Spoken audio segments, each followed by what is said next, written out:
2, 1, 2, 3, 4.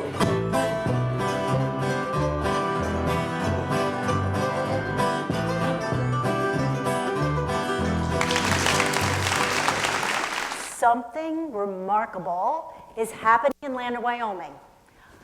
The Lander High School women dive team is winning state championships. Not just once in a while, but 22 times in a row so far, from 1997 to this year. This remarkable streak puts them number 7 on the national list. Is there a secret to this? Yes, I think so. I think that it is something that is so fundamental, something that we all know, but we might be missing the importance of it. The standard formula for doing well in sports is this: show up, do the work, gut it out, no pain, no gain, the more the better, train harder, faster, stronger, right? Lots of teams do it this way, and they win. But we believe in Lander that we win consistently because we show up and do the work just like everybody else, and we deliberately choose to take time to take care of the well-being of the team. That means we show up for practice, we do strength training, we do stroke technique, we do all the racing at meets, and we deliberately choose to take time to take care of the team's well-being by playing water polo and eating together and talking and telling stories and doing all these wonderful things that make us feel like we're friends. We get the team to push to excel as a whole, and we deliberately choose to take time taking care of the team's well-being by getting to know each individual's circumstances and needs. It seems pretty obvious. You're on a team, you're going to take care of the team, right? But when time feels short or limited, I think some of us default to just doing the task. Can we take care of the people that we work with and get the work done? This is the pool where the Lander teams practice. Those are the championship banners on the wall. But it's not about the banners. That's really important. It's about what's happening behind the pursuit of the banners. And that story is told in the lobby with these pictures. Every year, the team has different individuals as part of it. Kids show up who don't even know how to swim, don't even know how to dive. We teach them. Everybody participates, nobody gets cut, there's no freshman, JV, it's all a varsity one team in one pool. It's morning and afternoon practice, mandatory, plus weekend meets, 11 weeks out of the year, and it is hard. We train and practice to win. Here's one of the best things about the season, though.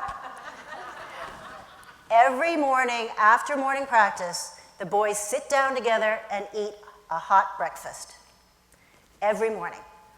The parents bring the food, and we get to work them out, and then they sit down and eat and talk and laugh, and then we send them off to school. It is not easy getting up at 5:30 in the morning for morning practice, but this is such a great way to start their day. Did you know that it takes 75 pancakes, 50 breakfast burritos, 5 dozen eggs, 9 pounds of bacon, granola, bagels, cream cheese, apples, bananas, oranges, trail mix, to feed 25 teenage boys, and that's just breakfast. Our parents do an amazing job.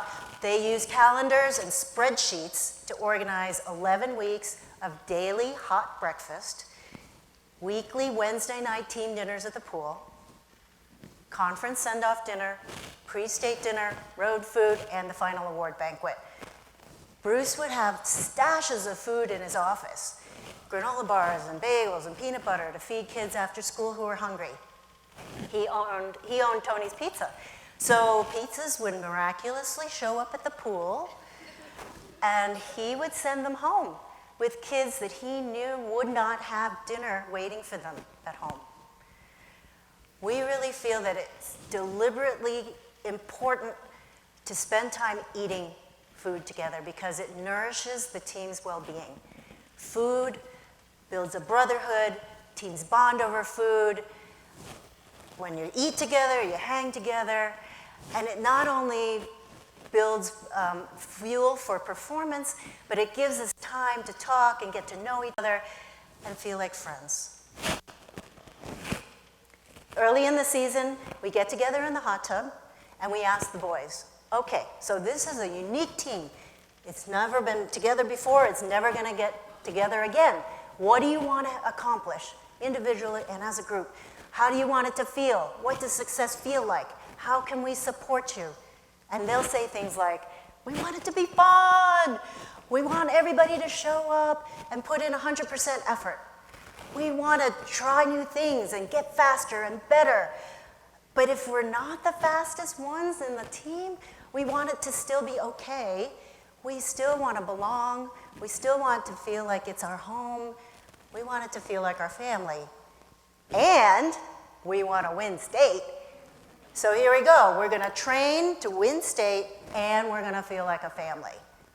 So that means we show up for practice, we do the 10,000 yards a day, and we high-five everybody and cheer each other on at meets. We grind it through hard practices. And when people are having a hard time, we stop and we listen and we help them. I want to introduce you to Crush Huel's camp. Some of you may know Crush. He is a junior this year. He was interviewed in this WYO Prep interview because he won 2 individual events. So he was a state champion in 2 events, 2 relays. He set school and state records. He was recognized as the swimmer of the meet, swimmer of the year.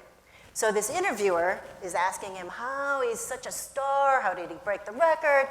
And he responds with this. Another state title, looked like business as usual. Just kind of talk about this state meet. It was really good. I actually came in yesterday, prelims, and swam new personal best times, and that was awesome. The 100 breast time really surprised me. The 50 was awesome, and then our relays did phenomenal, including breaking the record in the 200 medley relay at the start of the meet. And 200 free relay went really well too, and then got a good night's sleep, good support, came back today, and cut even more time. It was awesome. Did you see that? He talks about how the team trains hard and it feels like a family. I am so proud that this team over the years has always trained hard and come prepared to win at state. I'm also really proud that we've always equally felt it was important to develop the feel as a family. It takes time, deliberately spent, to do this, to build trust and to get to know each other and to learn to treat each other with kindness and patience. That doesn't come naturally sometimes for some boys. So it takes some work, deliberately, consciously spent. This is Bruce Gressley that Crush refers to. He started the program. He head coached it for 45 years. He made it a place where everybody was welcome, especially the kids who needed extra TLC. His office door was always open. Kids came in and talked about everything and anything.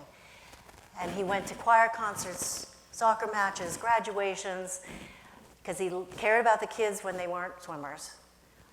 This is our little family of coaches inside the team family. So Bruce, Tim, Shauna, Faith, myself, we spent hours talking about what's working, what's not working, what we needed to do, what we could invent to do. We sweated it out so many times. Kids got sick, injured, were in trouble academically, got in trouble doing all sorts of things. He thought he was going to pull out the rest of his hair. When he died in 2015, we stepped into his shoes. Many wondered whether we could win again. But his legacy is that what he knew that was important was imprinted on all of us, and we continue. And that legacy is that everyone is welcome. Come, work, We'll teach you. You belong. We all matter. Once in the family, always in the family. I still miss him every day. When we work together to do anything with other people, we work in teams. So we have work teams, community teams, spiritual teams. I think we like working in connection with each other to pursue our goals. I am not coaching a team right now, but I am still on a team. And this team is literally my family team. This is my first team, and I want to tell you about my parents, Morgan and Katie. They immigrated from China in the 1950s, came to America, started from scratch. New country, new language, new careers, raised a family, were very successful. Their favorite passion was ballroom dancing, and I'm going to show you that.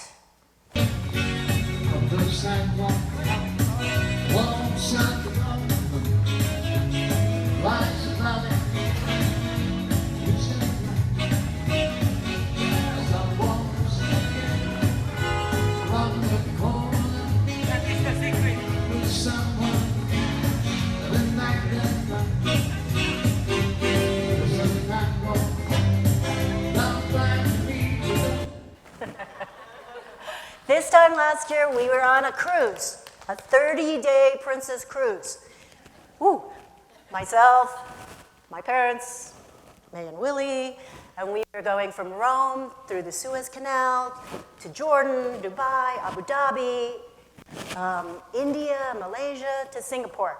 It was awesome. We have been doing these cruises for years, but this time I knew that the time was coming when, as an only child, I would need to think about moving closer to them to help them. And that sometime came true this fall. So many of you know I moved to California in September, and my dad said, "You want to go to the next doctor's appointment with me?" Sure. And we went from normal to crisis in a week. In October, my dad had heart surgery. In November, he had severe anemia, ER visits, blood transfusions, iron infusions. In December, he was diagnosed with colon cancer. In January, he was scheduled for colon surgery. And then my mom got the flu, and she had a stroke. I went from kid to caregiver, travel companion to family manager. They went from dancing to rehab. My mom had to learn to walk again. They were so independent for so many years, and now they're learning how to be a little more dependent. They made all their own choices and decisions forever, and it's so hard to allow other people to help them. They led a very private life, and now their days are full of everybody going in and out, friends and neighbors and doctors and nurses and rehab therapists and caregivers and me. My dad says this stage is the hardest stage of our life. This is what I'm thinking about today, and it circles back to the swim team. We created a safe place for those swimmers to be seen and heard and loved and valued, whether they won or lost. In a family, we also want to be seen and heard and loved and valued. But who takes care of whom? And who takes the lead to helping everybody feel seen when some of the team members are sick and ill and having a hard time? I know many of you in this room are dealing or have dealt with this circumstance. I know I'm not alone. But there is a special kind of difficult when it comes to dealing with family teams. There's just so much history and habitual pattern, and it just makes everything so hard. Like the conversations are hard, reconciling past hurts is difficult, and creating new ways of connection when there is fear and frustration and uncertainty is so hard. I think this is one of the hardest times in our lives. For me too. So I do my best. I show up with as open a heart as I can have, and I ask, what do you need, and how can I support you? It's an interesting set of paradoxes. It's not about the banners. It's about the people we pursue the banners with. It's not about the food. It's about the love and connection that we create when we share food. And in families, it's not about the to-do list. It's about the deeper connection of well-being that we create inside our families during every stage of lives. There are so many days when I make mistake upon mistake upon mistake, and I just go home crying. I feel like I don't know what I'm doing. I just make it up every day. But what I do know is that when we deliberately take time to take care of the well-being of our teams, we win. Thank you.